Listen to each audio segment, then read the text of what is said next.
Welcome to this explainer. I want you to just close your eyes for a second and really picture this. A dark, suffocating storm is gathering over 7th century Medina. The desert wind is howling, it's whipping up dust, and there is this profound, heavy sense of dread hanging in the air. We're not talking about a storm of rain or thunder here. It is a storm of absolute despair, fear, and impending destruction. Today, we're exploring what is honestly a deeply psychological and cinematic moment in history by looking at Surah Al-Ahzab. Think of this as a survival guide for when the whole world seems to be closing in on you. Okay, let's dive into this, because this isn't just some dry history lesson. It's a full-on psychological thriller. Think about it. What if the absolute greatest battle you ever face isn't actually against the enemy outside the gates, but against the fear, the public pressure, and the weakness that creeps into your own heart? In Medina's darkest hour, the ultimate test for the believers was entirely about internal resilience. It was about how to stand completely calm and unwavering when the noise around you is literally deafening. To truly wrap our heads around this unbearable pressure, we have to look at the two-front war the Muslims were fighting. On one hand, you had a devastating physical crisis, an entire coalition of enemy armies marching right toward them, alongside a completely ruined local economy. But on the other side, something much more insidious. The social crisis, hypocrisy, terrifying rumors spreading like wildfire through the streets, and a rapidly collapsing morale. The external threats were terrifying for sure, but that internal poison of public opinion and doubt, that was infecting the community from the inside out. Now, this kind of pressure didn't just happen overnight. It reached an absolute boiling point over 3 agonizing years. Back in the 2nd year after the Hijrah, the Muslims experienced this miraculous victory at Badr. But just 1 year later, in 3 AH, they suffered devastating, heartbreaking losses at the Battle of Uhud. Now, fast forward to 5 AH. The Allied forces, the Ahzab, are literally marching on Medina. The believers have gone from a towering victory to being entirely surrounded, economically crushed, and staring down what looks like absolute annihilation. And that loss at Uhud I just mentioned, well, it wasn't merely tactical. It was deeply, devastatingly personal. 70. That is the staggering number of martyrs from Uhud. And as our source material points out, the vast majority of these fallen heroes were the Ansar, the native residents of Medina. These men were the breadwinners, so their loss virtually wiped out families and plunged Medina into a severe, crippling economic depression.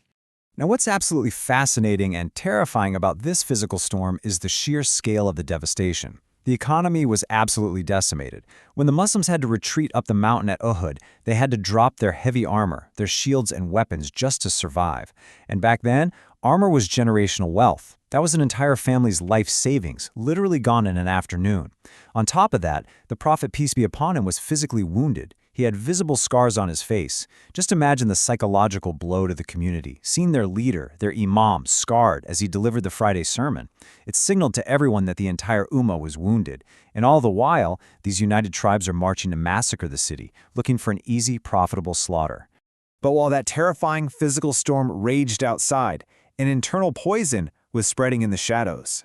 Actually, 1/3 of the Muslim army had literally abandoned the ranks at Uhud. These hypocrites, the Munafiqun, they didn't wear name tags.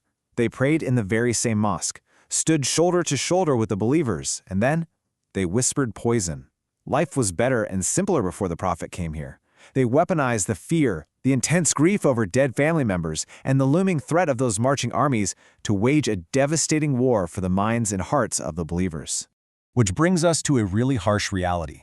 The psychological war was way louder than the clash of swords. When a community's mindset, their conviction, and their absolute trust in their leadership is broken by noise, panic, and rumors, the battle is already lost. Long before the enemy even reaches the gates, the defeat has happened in the mind. Section 2. The Divine Command, Breaking the Silence. So with enemies marching, the economy in ruins, and morale just plummeting, how does Allah respond to this unbearable pressure? You'd probably expect a grand military strategy, right? Some tactical advice on how to defend the city. Instead, Allah delivers this deeply intimate and startling command right at the opening of Surah Al-Ahzab. O Prophet, fear Allah, and do not obey the disbelievers and the hypocrites. It is a command focused entirely on internal spiritual grounding. It essentially tells him, tune out the noise. And the absolutely crucial point here is how this redefines Taqwa, or God consciousness, in a moment of sheer crisis. Taqwa here is the absolute refusal to let public opinion, Societal norms, or what we'd call today cancel culture, dictate your actions.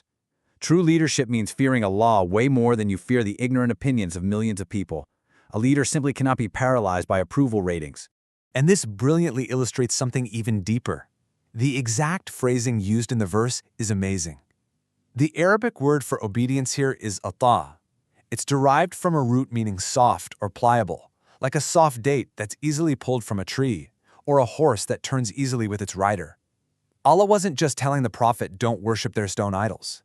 He was essentially saying, don't even let their noise soften your resolve. Do not become pliable to the panic of the crowd. But you see, Allah wasn't just giving abstract advice. He was preparing the Prophet for a deeply personal crisis, an ultimate test that required shattering a deeply entrenched cultural idol. The Prophet was divinely commanded to marry Zainab, a woman who had just divorced Zayd. And this was about to trigger a massive, explosive societal scandal. To really understand the scandal, we have to look at the clash of two completely different worlds. For thousands of years, the cultural norm dictated that an adopted son was exactly identical to a blood son in every single legal and social way. Zayd was the Prophet's adopted son. But the divine truth was breaking through. Adoption is a beautiful act of care, absolutely, but it does not change biology or lineage. By marrying Zainab, the Prophet had to walk directly into the blazing fire of public outrage to break this specific false idol of cultural tradition. He knew the hypocrites would have an absolute field day with the gossip, but he had to do it anyway. So, how do you survive this kind of deafening noise when you're forced to break a societal norm? Well, it takes 3 agonizing but necessary steps. 1. Recognize the cultural idol for exactly what it is, a societal construct, not divine law. 2. Hear the command of Allah above absolutely everything else. And 3. Withstand the noise of the crowd. You have to be willing to be the only person standing perfectly still when everyone else is running in panic. Let's move to Section 3 and see how this builds. The anchor in the modern storm. Now, we might not be living in 7th century Medina, but the psychological warfare we face today, it is astonishingly similar. Today, public opinion can so easily become a false god. Sure, we no longer worship statues made of stone or wood, but we effortlessly bow down to the algorithms, the trending hashtags, and the overwhelming opinions of the masses. We let what's acceptable in society dictate our morals, rather than what is commanded by the divine. I mean, think about it. The noise of the hypocrites in Medina perfectly mirrors our modern storm. We are completely exhausted by doom-scrolling through social media anxiety. We face the sheer terror of cancel culture if we dare to step out of line with cultural norms. We feel this immense pressure to compromise our faith just to be socially accepted. We internalize global panic from podcasts and news feeds until we literally feel paralyzed. The medium has changed, but the attack on our psychology and our faith, it's exactly the same. Which leads us to this hard-hitting reality check from the source material. Extinguish the fire inside your own house first. We absolutely cannot defeat external enemies, we cannot fix massive global crises, and we definitely cannot navigate the modern storm if our internal spiritual house is burning down with hypocrisy, fear, and a desperate need for the crowd's approval. We have to shatter our own internal idols first. As we conclude this explainer, I want to leave you with one final provocative thought. The storm tests absolutely everyone. No one gets to magically avoid the wind and the rain. But when the darkness gathers and the pressure mounts, will you yield to the noise? Will you fear the crowd? Or will you fear Allah? Because true taqwa, that unshakable obedience to the divine, is the only real anchor that will hold your ship steady, no matter how terrifying the storm gets. Keep standing firm. What happens when the entire world pressures you to compromise and Allah begins with one command? Fear Allah. I mean, it is a question that completely reorients how we understand power, survival, and, well, leadership. Welcome to the deep dive. Today we are exploring a profoundly cinematic, intensely psychological period in Islamic history. Yeah, we really are. We're unpacking the socio-political and emotional context of Surah Al-Ahzab. And the mission here for you listening is to understand how believers remain resilient when the society around them is quite literally collapsing. Right, because when we study history, the habit is often to reduce it to, dates on a timeline, or a list of battles, or a map of troop movement. Like a textbook. Exactly, like a textbook. But that strips away all the humanity. So today, we are looking at the raw human experience of fear. We are stepping into an atmosphere of just suffocating crisis to examine public pressure, betrayal, and, frankly, psychological warfare. It's intense. And to understand the immense pressure of Surah Al-Ahzab, we really have to establish the baseline of absolute despair the Muslim community in Medina was experiencing. Yes. We are roughly 5 years after the hijrah, the migration from Mecca, and Medina was not some flourishing, untouchable fortress at this point. Not at all. The economy was already pushed to the absolute brink. The fragility of that economy, I mean, it really cannot be overstated. You had the muhajirun, the migrants who fled Mecca, right, leaving all their wealth behind. Right, they arrived with nothing. Exactly nothing. And the local residents, the Ansar, absorbed that massive economic burden. Historical accounts show the Ansar prioritizing the migrants over themselves, sharing their homes, their wealth, even when they were in desperate need themselves. And then comes the devastating tragedy of the Battle of Uhud. Yeah. 70 martyrs. And what's crucial here is the demographic of those who fell. It was mostly the Ansar. Right. The majority were from the Ansar. These were the primary breadwinners, the men financially holding up not just their own families, but the migrant families they had taken in. So overnight, the economic engine of the city is essentially decapitated. Decapitated is the right word. And the material loss goes far beyond just the loss of the workforce, The retreat of Uhud is a prime example of this. Because they had to climb the mountain. Exactly.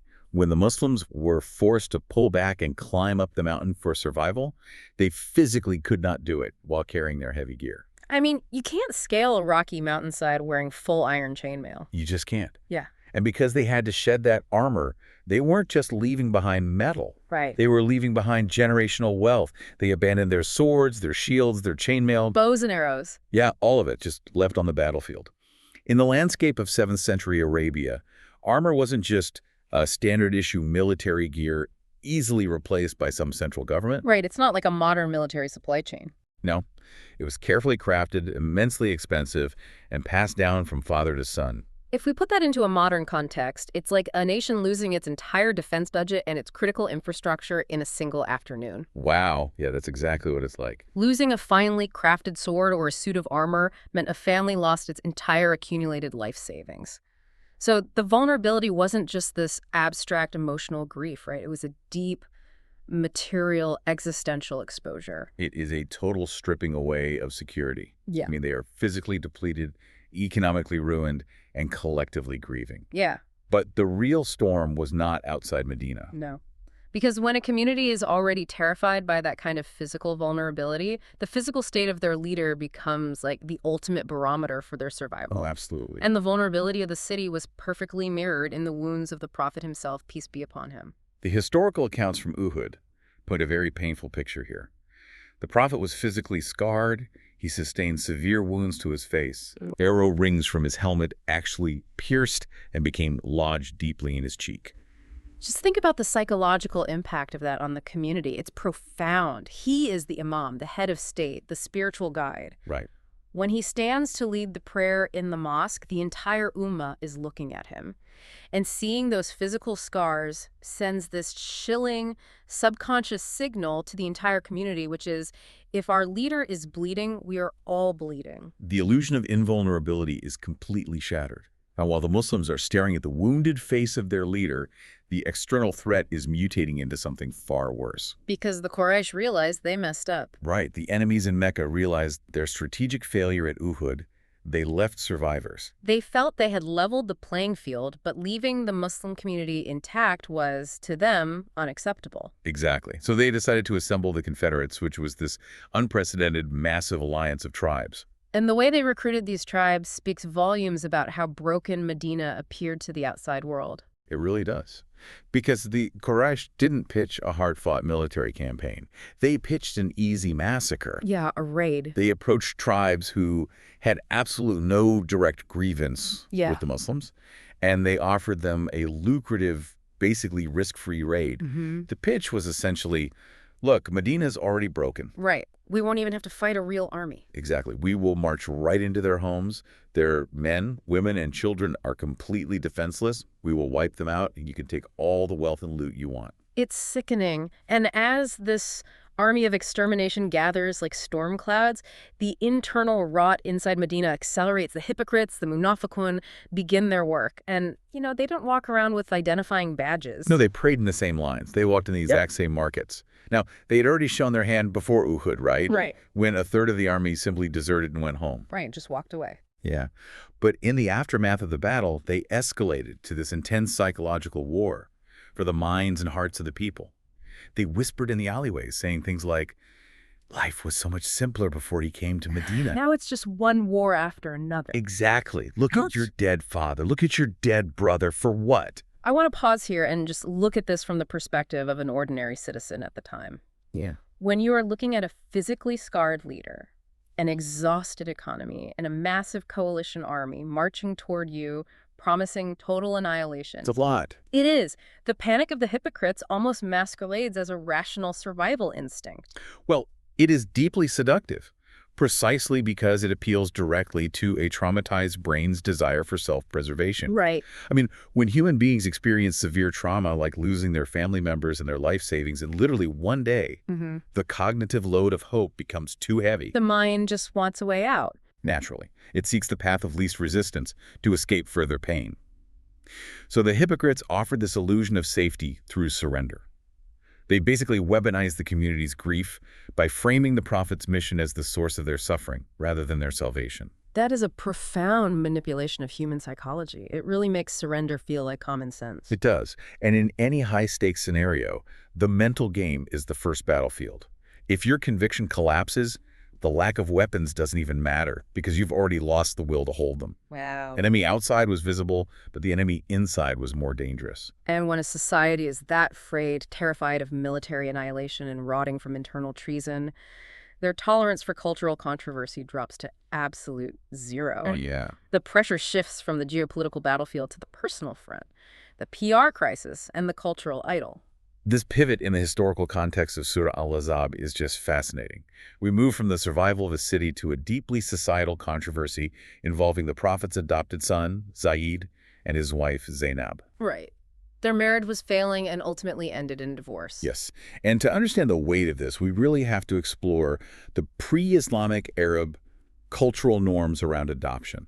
Because it wasn't just a legal guardianship. Right. It wasn't like signing a paper to... Not at all. It was an absolute societal pillar. In the harsh environment of the desert, tribal survival depended on incredibly clear lines of loyalty, inheritance, and blood. Pre-Islamic culture dictated that there was zero distinction between a biological son and an adopted son. None at all. None. They carried the same name, the same inheritance rights, the same familial boundaries. It was a foundational societal norm, much like how Roman Caesars would adopt their best generals to make them legitimate, undeniable heirs. Right. So to disrupt that norm was to disrupt the very fabric of Arab social trust. So the crisis emerges when the prophet considers marrying Zainab after her divorce from Zayd. He is immediately paralyzed by the optics of the situation. He knows the hypocrites are actively looking for any thread to pull to unravel his leadership. If he marries her, the headline in Medina the next day is going to be, "The prophet divorced his own son's wife just to marry her himself." It would be a catastrophic scandal. Well, The hypocrites would use it as definitive proof that his mission was completely self-serving, further eroding the already fragile morale of the community. think of a modern leader facing a crisis, right? Like a president or a tech CEO. When their organization is on the brink of collapse, they are entirely trapped by optics. Oh, constantly. They have advisors warning them that a single controversial personal decision will tank their stock or vanish their approval ratings, causing a full institutional collapse. The prophet felt that crushing weight of public opinion. Knowing the society was already a powder keg of negativity and fear, he decided to hold back. He did. He decided to do nothing, basically to keep the peace and avoid giving the hypocrites a match to light the powder keg. He tried to navigate the public relations crisis by choosing the path of least resistance. He factored in the atmosphere of negativity and prioritized the fragile stability of the community. But this is where the ayah becomes psychologically powerful. The divine command. Taqwa over tactics. Because when everything is falling apart, the approaching army, the internal hypocrites, and this massive cultural stigma, the divine solution arrives. And so unexpected. Right, it doesn't tackle the military strategy first, it tackles the root of all anxiety, the fear of what others think. The opening of Surah Al-Ahzab is remarkably intimate. It doesn't begin with a grand rallying address to the troops. It begins with a direct, private conversation between Allah and his messenger, which the entire ummah is essentially allowed to eavesdrop on. Yeah. The command is, O Prophet, fear Allah and do not obey the disbelievers and the hypocrites. The linguistic depth of the Arabic word used for obedience or yielding in this verse at the saws, it reveals so much about the mechanics of this pressure. It does. Because adastas does not mean a rigid robotic following of orders. It describes a softness, a malleability. Right. The imagery used in classical Arabic for this word is profound. It describes a soft date that pulls easily from the tree without any resistance.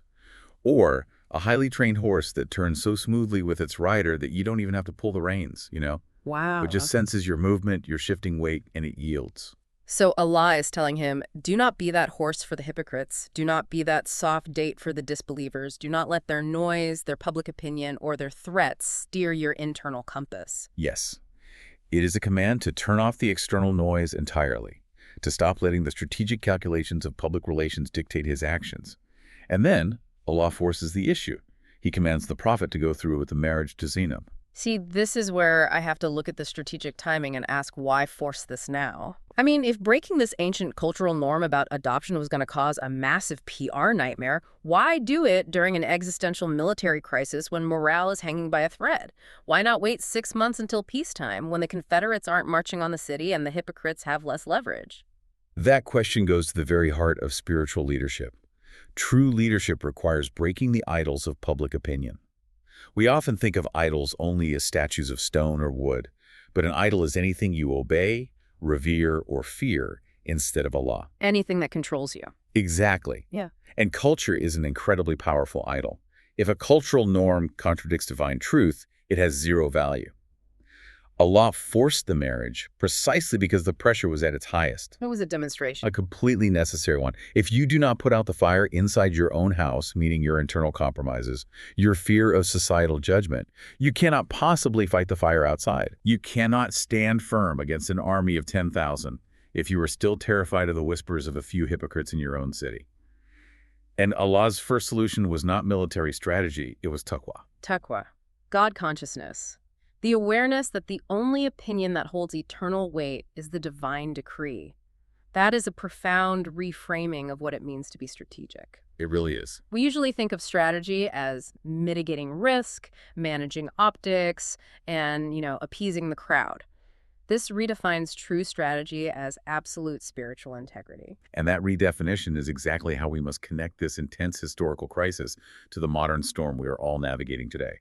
The technology has evolved, sure, but the mechanics of this psychological pressure haven't changed at all. I mean, the Confederates aren't riding horses across the desert today. They are algorithms. They are algorithms. Ever. Is the doom scrolling on social media, the constant consumption of global political news that is engineered to leave you feeling utterly overwhelmed, defeated, and anxious. Yeah, you open your phone and you are immediately bombarded with the narrative that everything is collapsing, that believers are powerless, that the bad guys are inevitably winning.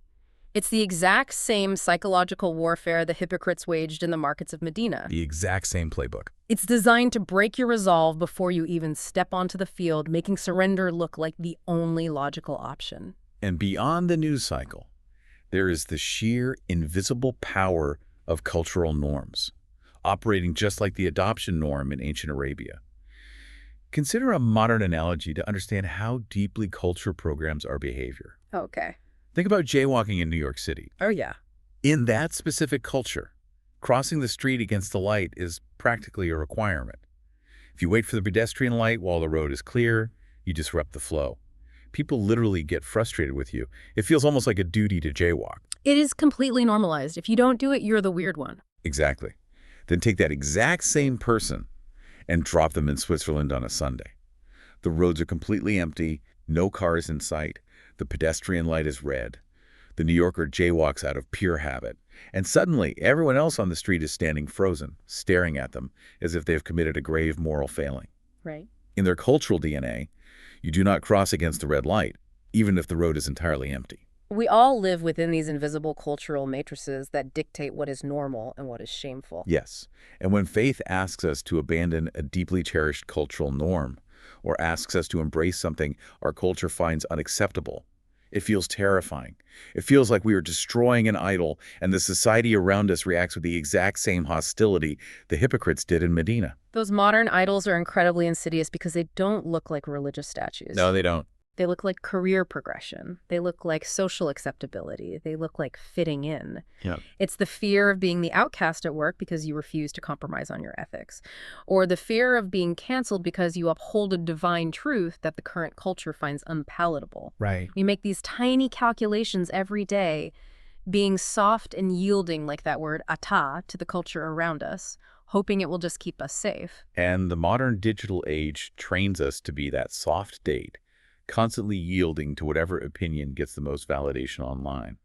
But the ultimate lesson of Surah Al-Ahzab is that bending to the culture does not keep you safe. It hollows you out. It completely hollows you out. Yeah. The Prophet was instructed that true strength, the kind of resilience required to survive a coalition army and internal treason, begins by stopping the habit of bowing to public opinion. Yeah. It requires immense courage to stand in the middle of a society that is panicking, to stand among hypocrites who are mocking you, to look at a cultural norm that everyone around you treats as sacred, and to say, my obedience lies elsewhere.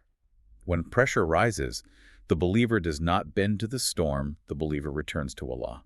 That is the ultimate anger. We started this conversation by looking at a leader bearing physical scars, facing an impossible army, and trapped in a claustrophobic PR crisis. And the way out wasn't a PR campaign, and it wasn't a strategic retreat. It was radical obedience to something higher than society's expectations. Exactly. So I want to leave you, listening to this, with something to mull over today. If our greatest vulnerabilities aren't the external circumstances threatening us, but our internal attachments to what people think, what is the one cultural idol in your own life right now that you are too afraid to dismantle simply because of the noise it would create?